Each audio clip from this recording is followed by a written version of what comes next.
So definitely a yoga block for this. A pillow may not work, but a yoga block and or a box you could use. And trying to give you options in case you're at home and don't have these things. So we'll start off with the yoga block. So a lot of people see me doing a lot of spine waves and things with the spine. And I always say that every day my intention is to move my spine in many, many different directions. And there are so many directions we can move the spine in.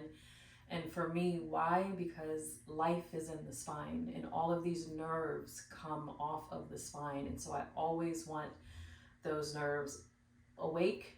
I want them fluid. I want them magical.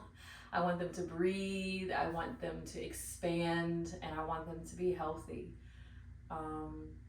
And so for me, that is through the spine. I once heard someone say there is a nerve in the spine that will send a message to the brain that will tell the brain, let's have an amazing, happy day today. And if we start to shut off that nerve, whether it builds up with trauma, a physical damage, or whatever it may be, then the brain is no longer going to trigger that happy thought. So everything coming off of the spine is of good and positive energy. And so I want to continue to keep that in my body. So how do we do that? How do I do that? I move it. So we're going to start very gentle. Every time I do my first twist, even if I'm extremely warmed up, every time I do my first twist, I like to take it gentle because I want my spine to experience what's happening. And I feel as if I make this connection if I do more of a beginner twist first, and that is with the chin over the heart, and then you twist, and the heart and the chin align with the knee. So here's where the block can come in handy. If you need it for the hand behind you, you can place it there, and then we'll use it in several other places as we go through this. So twisting to whichever side you choose, we'll do both sides.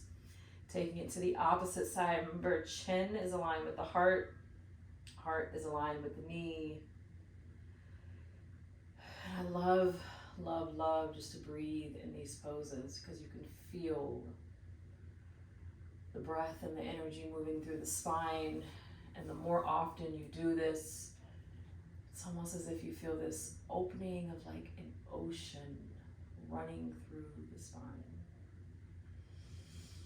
And we'll take it back and forth a few more times.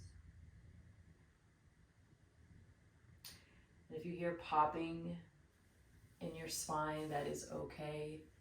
I took a chiropractor and yoga workshop and it blew my mind away, and it gave me a total different outlook on chiropractors.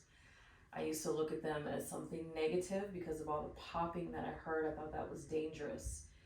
But I was taught that it is just air going through the body. And to have a release of that is very healthy and powerful. And that's why a lot of people have that popping sound. It may terrify them, but then afterwards with the chiropractor, it's like, and oftentimes when I do different things with my spine, I can hear a popping sound, and it's such a relief. So as we continue with these twists, take them deeper and deeper each time. The most important thing is to keep the spine straight.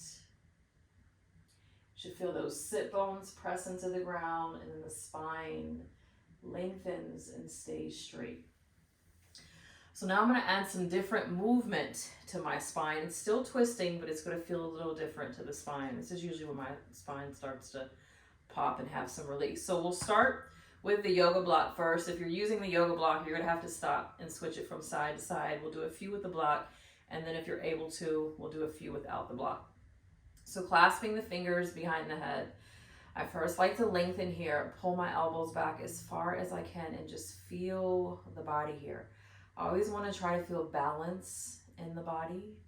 So I feel my sit bones press into the ground. I'm noticing is one elbow not back as far Is it hard for me to even clasp my fingers together? Like, what's going on here? Do I start to hunch? And if you are hunching, release the clasp and maybe just taking the fingertips to the sides of the head. If you are still hunching, you can open your arms. So we're here and we're going to twist. So whatever side the block is on, that opposite elbow is reaching for it. So I'm twisting first, and then I'm going down, and I'm going to tap that block and bring it back up. Taking it to the opposite side.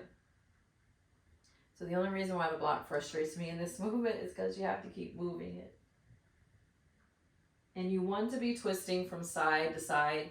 You don't want to just do 5 on one side and then 5 on the other. The spine really needs to feel this back and forth. So I'm going to do it without the block so I can really get my workout in as well. So here we go. If you can take it all the way down to the leg, that's where we're going. Come back up, open, twist, and down. I don't know if you can hear, but I'm already popping.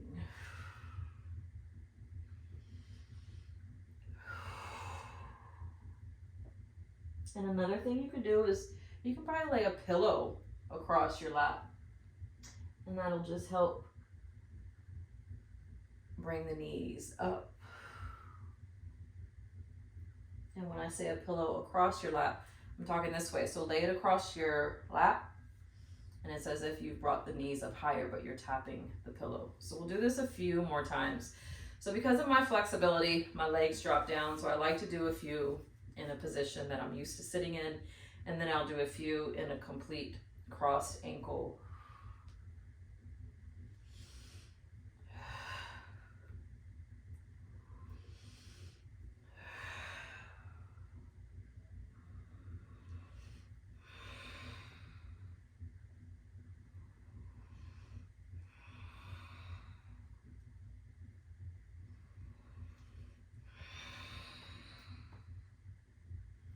This is working the shoulders too.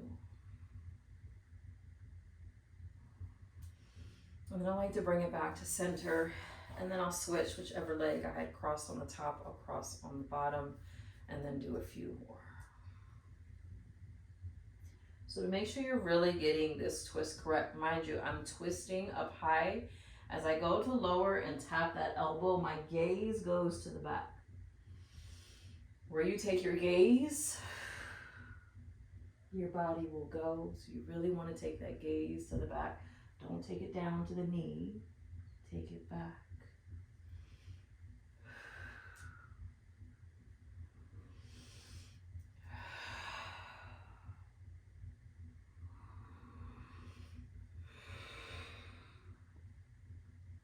I absolutely love these. It's like I don't even want to stop when I'm doing them. I just want to keep going.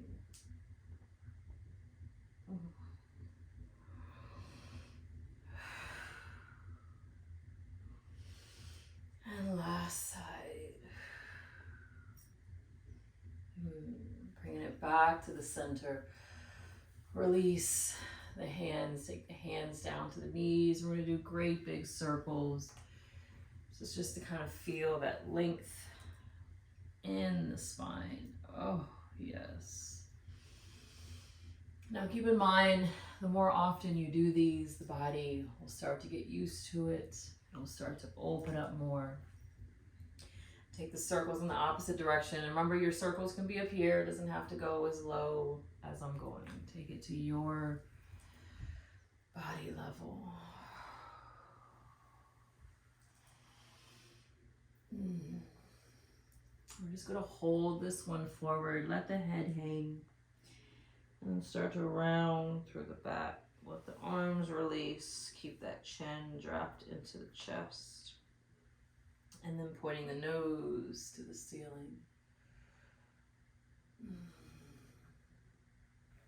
Bringing the head back to the center. Fingertips come on either side of you. One arm, whichever arm you choose. We're just going side to side. I like to take it up and then over.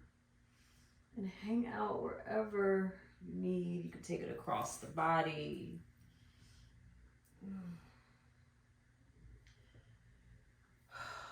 Always listen to your body.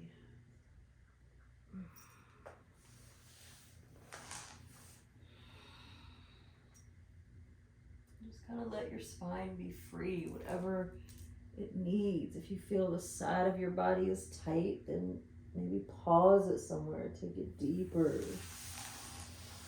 Or maybe it's tight and you're not ready to go deeper yet. And you pull back some and just be a little bit more softer with yourself, whatever it is that you need.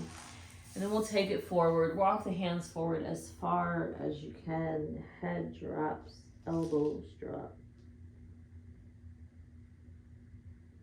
And bring it all the way back up. Oh, I absolutely love that. And I kind of like to end it with just a little bit of mobility because the legs have been open for a while. So I like to drop the knees side to side.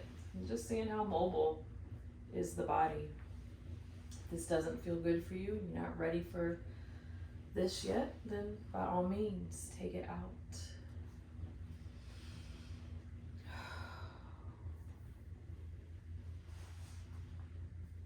Good, and then the last thing, we'll come down to the back. Whew, I did a core workout yesterday. My core is on fire. Arms extend out by your side, knees into the chest. Now try to keep the knees as close into the chest as you can if you are looking for a deep spinal twist. If you don't want something that deep, release the knees some. And if you really want something more gentle, release the feet all the way down to the ground. So if your feet are at the ground, you're just dropping the knees side to side at your own pace. And if the knees are up, no matter if they're all the way into the chest or release some, we're taking it all the way to one side. Now notice how I try to stack my feet on top of each other.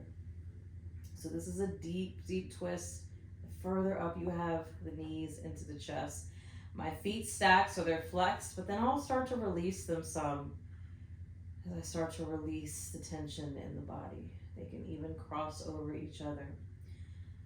So more gentle, the face points in the same direction as the knees. If you want something more intense, turn that face to the opposite direction of the knees.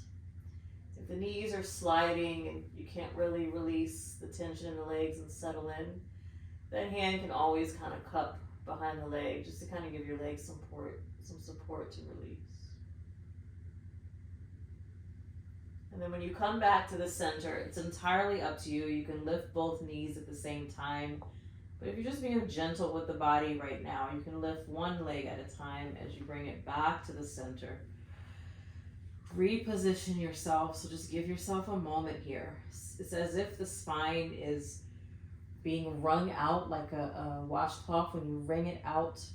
So when you unwrap that spine, I always just want to pause for a minute and allow for it to feel what's going on. And then we'll take it to the opposite side. And there goes that pop again. Feels so good. Again, take the head in the direction that you choose.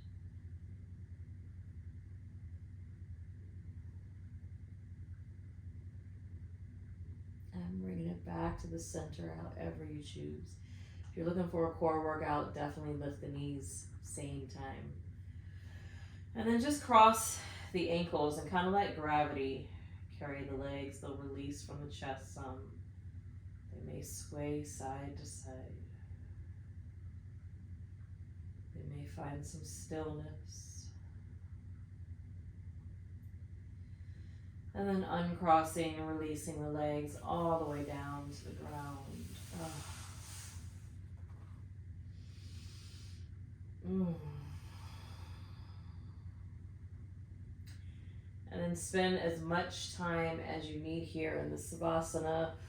Arms can be relaxed down by your side. They can rest on the belly. They can be up over your head if you're still wanting to experience some openness. But spend a good amount of time in this Savasana because your spine just went through so much and now just has a moment to release emotionally, if there's some things that need to just dump out, you're grounding right now so the spine can just pour out. If there's something you need to receive, I like to imagine that the center of my body is just opening up. Whatever chakras need filling up, it's being poured in, and I have a moment of receiving. So set your intention for this Savasana and do whatever your body needs. The video is going to end, but spend as much time as you need here. Namaste.